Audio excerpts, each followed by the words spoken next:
Good vibes when we get down with the tribe. It's a new. Hello, my name is Baba Maingi, and this is News by the Catalyst, where we talk about life, career, love, everything in between. You know, all the kinds of conversations that you want to have at the water cooler. And I did a career ask me anything thing on Instagram.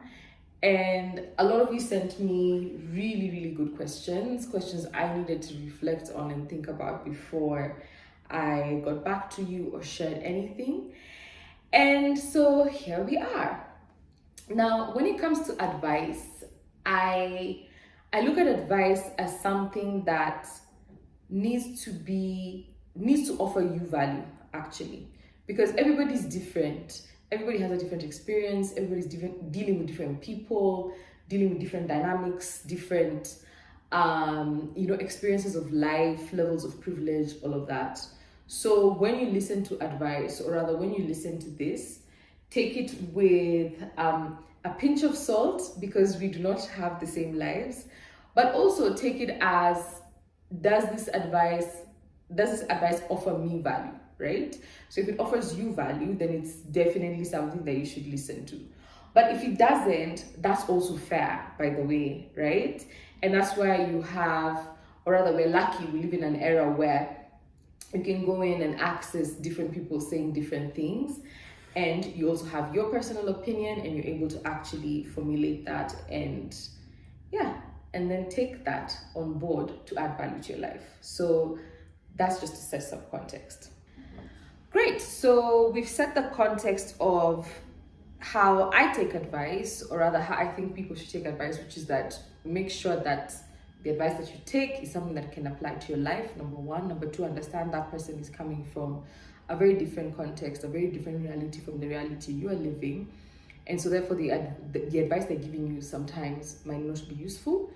And then there are times when it might be, right? So we're gonna get right into the questions. The first one was, I'm in my early 20s and I want to try everything and still have a career in health. What's the best approach? I honestly, I don't know. I don't know, but I can give some personal context. So I studied journalism. I was convinced I was going to be in media. Got a couple of jobs in media, worked in media for some time, then realized that was not a space I wanted to be in. And so what I did is I started looking at what were the different skills or different requirements of the industry I wanted to go into. And so I mapped that out. I looked at myself and I said, do I have those skills? Do I not? Where do I need to strengthen? And then where I did have those skills, it was about framing it in such a way that somebody could see that I could offer value to the organization, the brand, the consultancy space that I wanted to work in, right?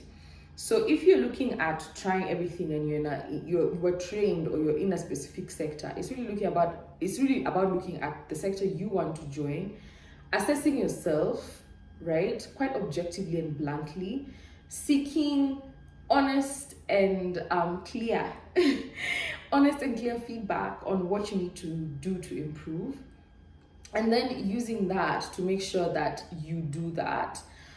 And on top of that, it's about learning how to frame your experience and the value that you have to offer to whatever space you're looking to pivot into, or whatever space you're looking to also experience, so that you kind of figure out and say, this is where I want to be at this moment in time.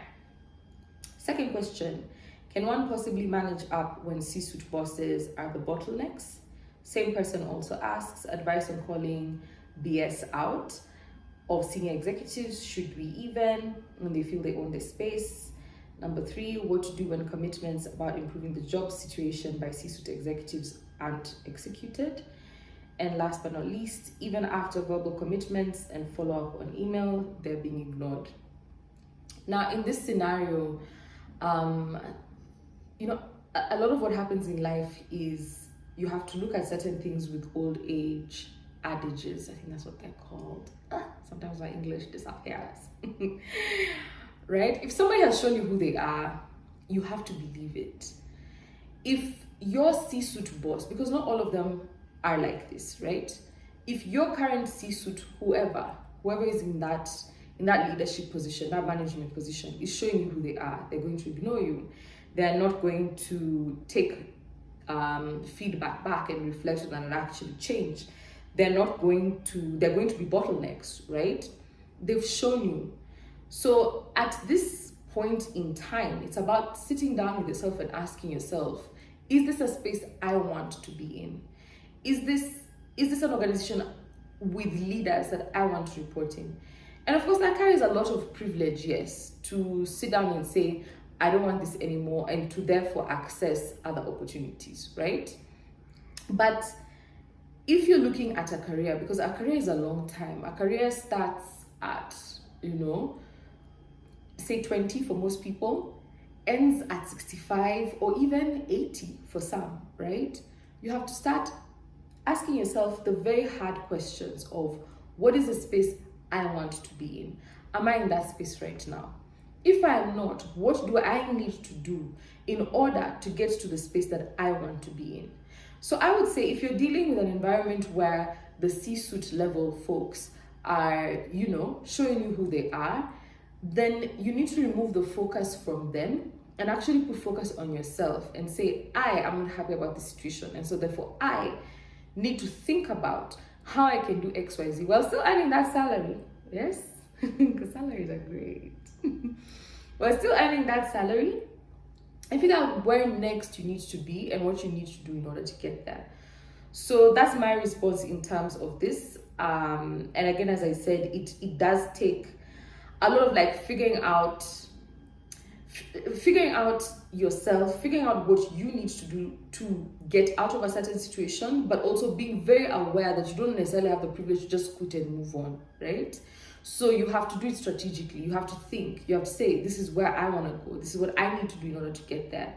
And remove the focus from these C-suite people in whatever situation you're currently in that's just not working out.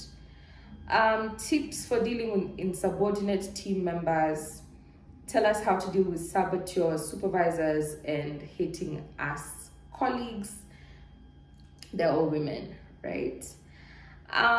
So these two questions were from the same person. Tips for dealing with insubordinate team members. To be very, very frank, I think that team members tend to feed off the culture that's coming from the top. So it's usually not common to see, the top, or rather hierarchy or leadership, being healthy, non-toxic individuals, etc., and then the teams below them are behaving in toxic ways. Usually, that's my experience, right? So I think here, maybe it's also just to reflect and see, is the experience at the top positive? Because culture is top down in an organization. Culture is very much top down. So if the bosses have bad cultural habits, what tends to happen is that essentially becomes the culture of the organization, right? So it's to look at that and see and assess if that could be the issue. If it's not, and it's the team members, then if this is a healthy organization where you have very specific practice and ways of dealing with such issues, then it's to roll out that process. It's to have the very needed and necessary and honest conversations with people reporting into you about their performance, their attitude, all of these things, because you know for a fact the organization is supportive, and so therefore this person is the person that's the problem. So there are two ways of looking at it in that sense. Please tell us how to deal with saboteur supervisors and hating us colleagues. They're all women. So, and again, because it's the same person, I think it goes back to the earlier point that I was trying to make. Culture comes from top down. It usually isn't bottom up, right? Managers like to say, oh, the people, the what, but the truth is it comes from management down, right? So since you're the same person, I am going to assume that this is the dynamic you're dealing with. You're dealing with a toxic work environment where everybody is sort of like a dog-eat-dog world. And so that is why you're in the situation that you're in. Number two, the part where you say they're all women. I think there's a very relevant conversation that needs to be had around tokenist hires.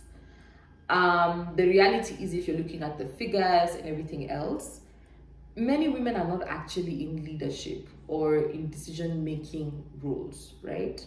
And so what tends to happen is a couple of women are hired, they're given problems that are even outside of their JB. You're even told on Women's Day, for example, you're the one who's supposed to lead this. Or anytime there's a women's issue, you are the one who's supposed to deal with it. You know, you're a tokenist hire. You're not a hire that is the regular face of leadership in an organization. And so therefore, what tends to happen with a lot of tokenist hires is that they view everybody else who is a similar either gender, race, whatever they identify as competition. And so there's that, but there's also the view of you become mean back because the world has always been mean to you. So it is a very valid concern, and it is something that happens a lot, especially around that model of we have hired, look, we hired a woman, and so therefore how dare you as another woman complain in the organization, right? She's happy, she did well, she was given the position, etc. And she, on the other hand, knows for a fact that this is not a position that is as stable as, or rather a peaceful-ish position, because she was a tokenist hire. So how do you deal with such people? A, it's by acknowledging that. B, I definitely think they can be very useful. In my career, in moments where I was struggling with understanding what it takes to get to certain spaces, I actually look for those kinds of women, because they're never afraid to tell you your business, and they'll be blunt. Like, they're not going to shelter your feelings or whatever. They'll tell you everything from the way you look to even how you smell, maybe how you speak, how you walk into the office, all of the things. They'll tell you, because that is the nature of who they are. So if you're looking to get ahead and figure out some of the things that you need to improve on, etc., the mentor or the advisor does not always have to be a nice person. Sometimes you have to remove the tone from what you're being told and take what you're being told and say, aha, there is a nugget of advice I can use. Granted, it came in a mean way, but you know what? It's a nugget. I'll use it. We keep it moving. Should we question secret hires, secret projects when in leadership positions? Man, you need to weigh that out. You know your organization and their level of being accepting of questions and transparency and all of these things. So I would say wait out. Sometimes not all battles are worth your time, right? Like I like to say, you don't always have to be the activist in the office, yeah? Sometimes just do your job, go home, figure out how you're going to move to the next one, right? So not all battles are worth fighting, but you can wait out and then see for yourself. How do you professionally ask HR to grow a spine when they're being bulldozed by C-suite execs? HR is not bulldozed by anybody. HR is there to help a C-suite executive hire you, keep you happy in terms of retention, and also fire you. So HR is not you, the employer protector. They're there to actually achieve very specific business objectives, and that involves personnel, yes, but they are not those people. Yeah, they're not those people in any organization. They're there to work with the hiring managers and your direct managers in order to achieve very specific business goals. Are there really wicked HR people? Yes. Just like in any department, position, or whatever, right? Are there really nice HR people who treat people as human beings? Absolutely. So the long short of my answer on this one is HR is not there as per se a specific decision maker. They work with hiring managers, they work with management in order to achieve specific objectives, in order to ensure certain things are happening with personnel. And as I mentioned before, if you're in a toxic working environment, if the management above is exactly those kinds of people, then the reflection of HR will also be the same thing. If they're not, the reflection of HR will not. Is anything below 50K enough money for handling 2 social media jobs? No. The answer there is no. But also it depends. Is this person asking you for certain hours, right? So are they telling you, I want you to do social media, say for example, posting, and I also want you to shoot content, but it's only 4 hours a week for the 4 weeks, and therefore I'm paying you 50K, then in that case it's enough. If it's full-time employment, right, and on top of that maybe you're even paying fair and all these things, yes, that is not enough. Does it mean you shouldn't take it? Absolutely not. If you're in a hard situation, you will take whatever comes your way as you figure out the next step. So I would say the answer is definitely no, but it does not mean don't take it. And also it depends on, is it a full-time job or is it a couple of hours? Okay. If you've ever been in corporate, how do you navigate the politics? Politics is neutral. Politics can be good and bad. I think politics has a bad name because what we tend to see, what is sensationalized and all of these things, is always the bad side. But the truth is, all of us are politicians of some kind. If we are trying to convince people to take certain positions or do certain things, be it that you're convincing them that you are the best candidate for a job, or while you're in that job, you're trying to convince them that you actually delivered and all of these things, or that you're capable of delivering. So politics is very neutral. You just essentially need to decide what your politics, your belief systems, all of that is. And so therefore, once you have decided that, you decide the kind of politician you're going to become in the corporate landscape. So you are a politician. Don't run away from politics because you think it's a bad term. Learn how to be sharper, smarter, achieving those goals, being effective, etc. as whatever belief system you have chosen as the corporate politician in your section of life. How did you manage to position yourself, transition from private sector to NGO space? Value is something that any space can understand. How you frame that value is how you get into a specific space. So value in private sector and how it's framed and what you're required to do in order to achieve it is very different from value in NGO, CSO, civil society sectors. So you just need to understand what do I have, as I initially earlier started by saying with the health question. What do I have that I can frame as value? What do I have to improve in? How do I get that honest feedback? And how do I make sure I'm being accountable to myself to ensure that I'm actually improving in that space? That said, there's also a lot of resilience. Anytime you're trying to shift from one sector into another, there's resilience. There's accepting that it didn't work out this time. It might work out the next time.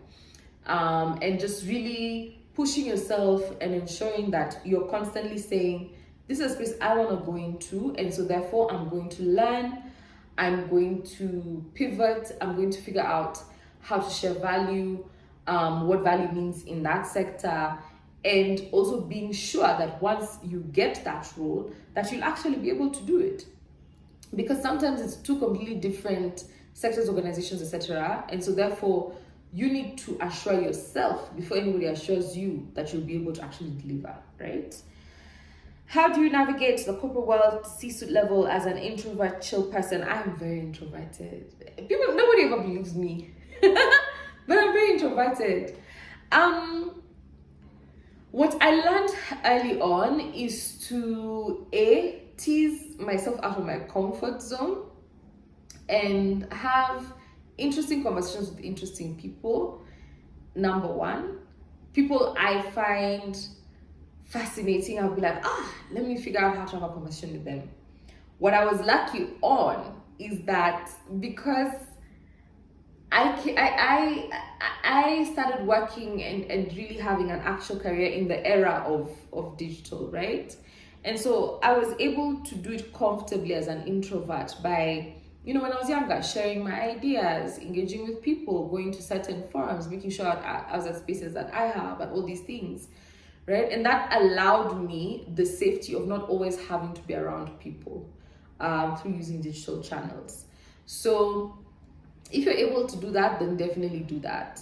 It gets to a certain point where you will not be able to continue doing your little introvert things, right? Like at the position I am in my life right now, I cannot be constantly introverted, right? When I was entry level, a junior manager, etc., I could afford that. Right now, I have to work with my teams. I have to work with partners. I have to work, there are all of these layers. So what I also do is I protect the little introvert space that I have. So I'm not the most out with colleagues person you'll ever meet, but I'll do up until I feel my clock has run out, and then I'll check out completely, because I have to protect a sense of who I am while still achieving the things that I want to achieve. So that's kind of how I've always managed it. The loudest people who might not be doing much get ahead. Sometimes it depends on the interest. It depends on the industry. It depends on the culture. It depends on so many things. That there are industries and cultures and sectors where, the quiet ones are the ones that do, or rather that get ahead, right? So you look at spaces, for example, people who do research or people who do policy papers. That takes a lot of, centering yourself, taking a step back, putting all the work together in order to present it to whatever entity you're presenting it to. So it's not always the case. And also you'll always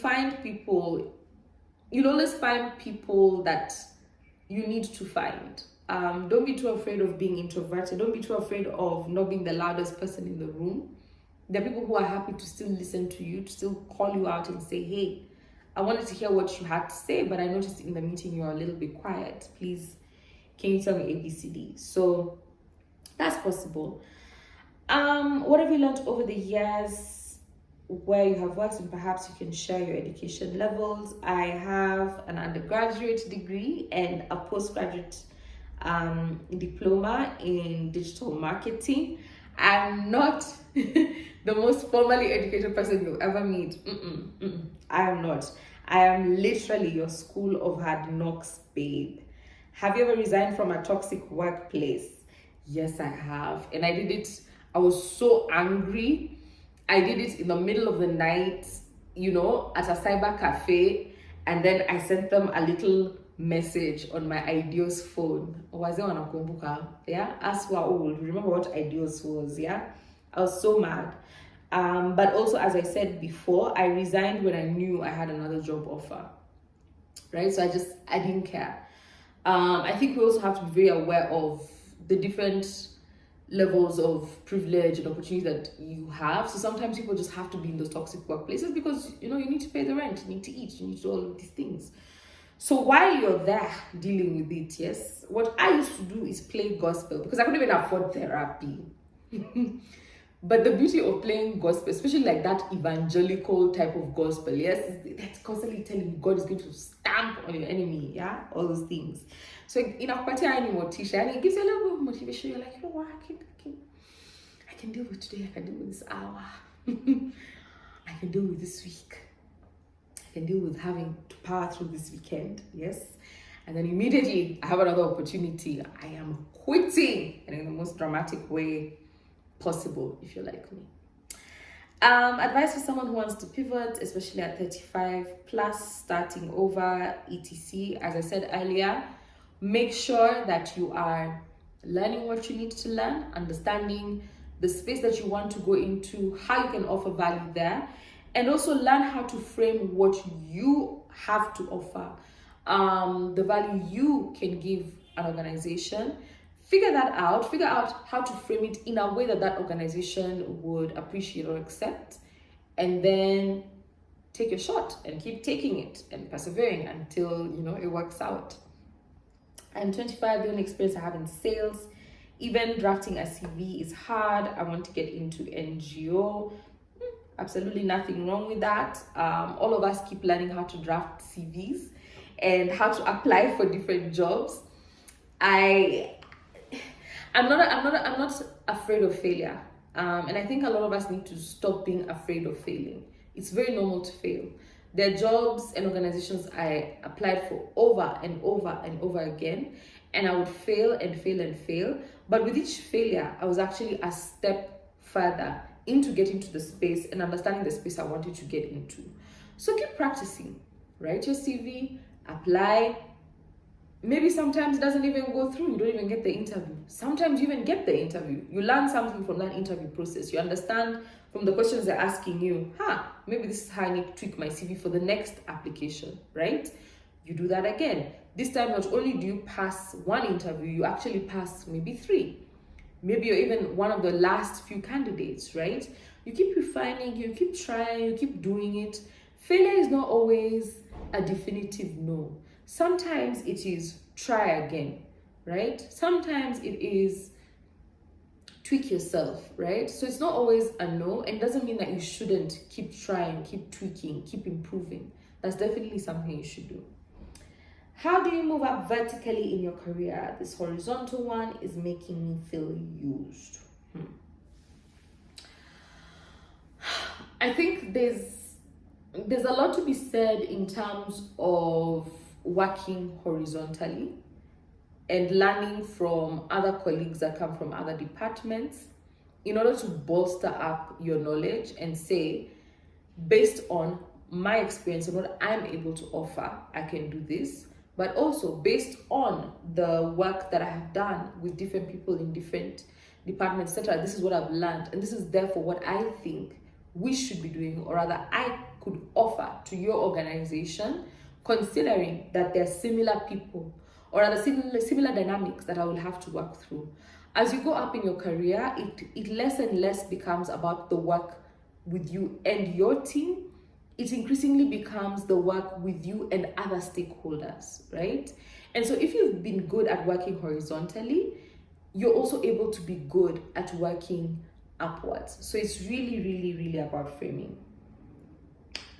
Okay, and then I've tried everything. I know how to move jobs for years, revamped CV, but nada, what's missing?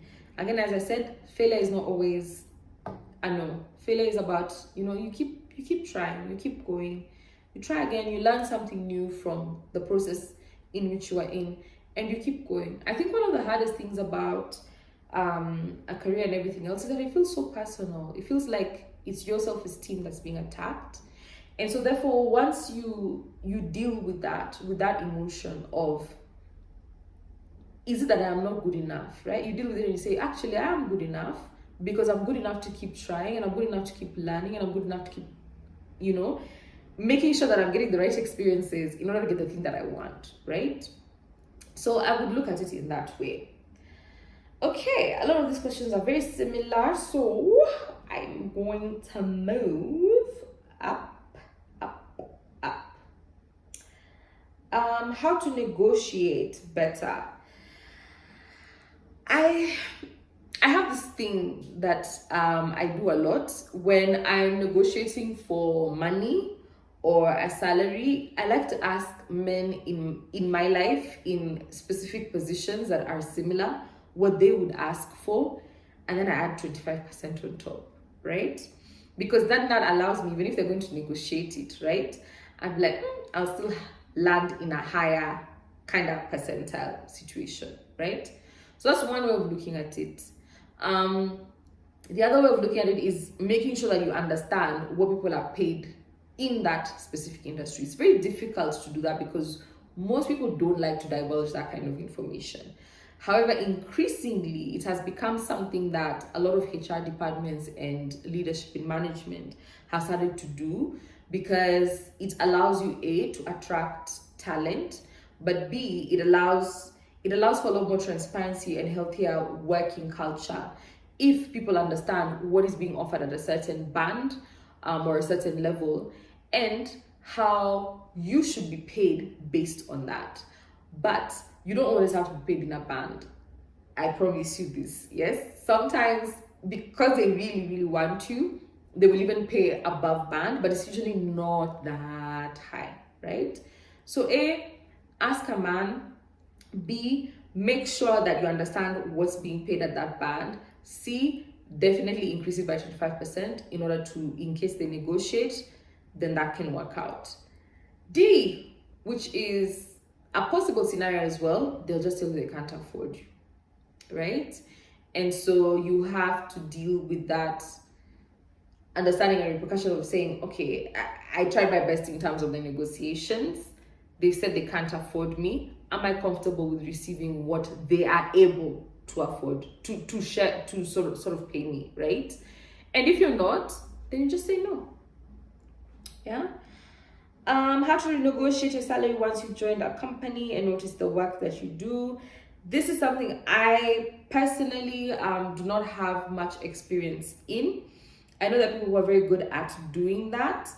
But again, I think it goes back to that point of framing, understanding how to frame your value and your worth, but also shop around. Shop around. Let me tell you, organizations are not loyal, right? So you don't need to be loyal either. If you feel like you can get more and this person has refused to give you more, right? This organization has refused to give you more.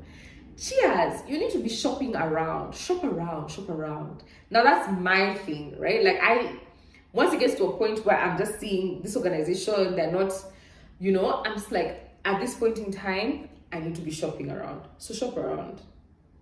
At what age did you start making good or real money? I've never met anyone who says they have enough money or they're making enough money.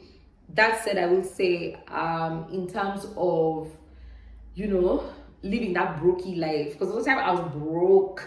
I was very broke, yeah. In terms of living that life, I would definitely say it started at, when I was in my third year of running my company, and also when I was hired in the first telco I worked in, which was Airtel. So from that point on, life was looking up and up, and things were not as dire and, as chaotic. So that would be from age 25. In the current world, is it possible to work in a field you're not interested in, but you have to make a living out of it? Of course, yes, it is. You need to pay rent, you need to buy food. As I had said, of course, it absolutely is. So let me jump into the next questions, right? Here we go. How soon is it too soon to quit a new job? If you have other options, quit on day 3. There are people who receive a contract, they've signed it, they've said they want to join your organization. They send you a message and they say, actually, I won't join. It's never too late. You can always do it. Okay,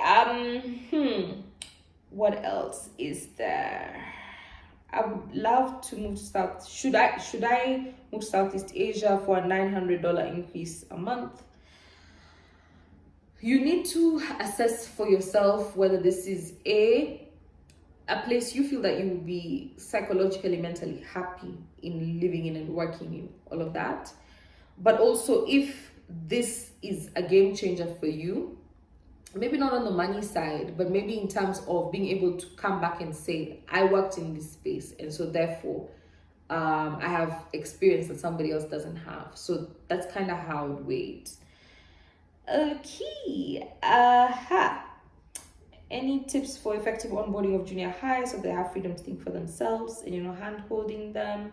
Sometimes I struggle with this. There are different kinds of people. There's the kind of person who has, personal initiative, will do what needs to get done in order to learn and grow in an organization. And so therefore you will onboard them, you'll have, all the status meetings and everything, and they're running with it and they're doing amazing and they're doing great because this is the perfect fit for them and they love the job and they love the organization and love everything else. Then there's the other kind of person who struggles, right? This person is struggling. You can see that your onboarding process, right, is not working for them. as somebody who's a manager, what that tells me is that for me, it's a learning. It's like, maybe we need to think through onboarding in different ways for different people, right? In order to make sure that we have everybody being able to deliver in the way that they can, because people understand things in different ways, they receive information in different ways, they learn in different ways, and maybe the way we've done this process is not a way that this person can do that with, right? So it's a learning. So you need to kind of like cluster those two different kinds of people, figure out who exactly is in your team and what works for them and what doesn't. That said, there's the kind of person who is just not working. This is not a fit for them. They're just not able to deliver. It's just not working. And so there, I would definitely say go through the process, right? Put this person on a performance improvement plan. Work with them humanly as possible through that plan in order to make sure that can they actually improve? Will they be able to be a fit after they go through this thing? If it's still not working, then it's not working. It's not working. And so again, it becomes a thing of how can you humanly have that conversation with that person? How can you humanly make sure that in as much as you're letting them go, that they understand it's not personal. It's just that it's not working for the job. It's not working for the role. And so therefore you have to have those conversations. So how you do that is again, by understanding this person, understanding who they are, how to navigate it through your policy within the organization. If you're a hiring manager, because you usually have all your budgets and everything else, how do you make sure that this person is compensated in a way that, this is not such a, life-ending event, right? So there are definitely different ways that you can look at it. And that is it for today. If you have other questions, if you would like to talk about this a little bit more, definitely feel free to comment. But it was interesting for me to go through all of these and to reflect and to think through them and to come up with this content. As I said before, not all advice is good advice or advice that can apply for you in your life, because of all the different experiences we come from and that we've lived through. That said, if there's anything that you can get out of this that is a nugget, yay. Then I've done a good job. Have a beautiful week and thank you for tuning in. Good vibes when we get down with the tribe. It's a new age groove, one step at a time. Yeah, we move to the tune while we're set in the style. No, it is what it is. Chamu himu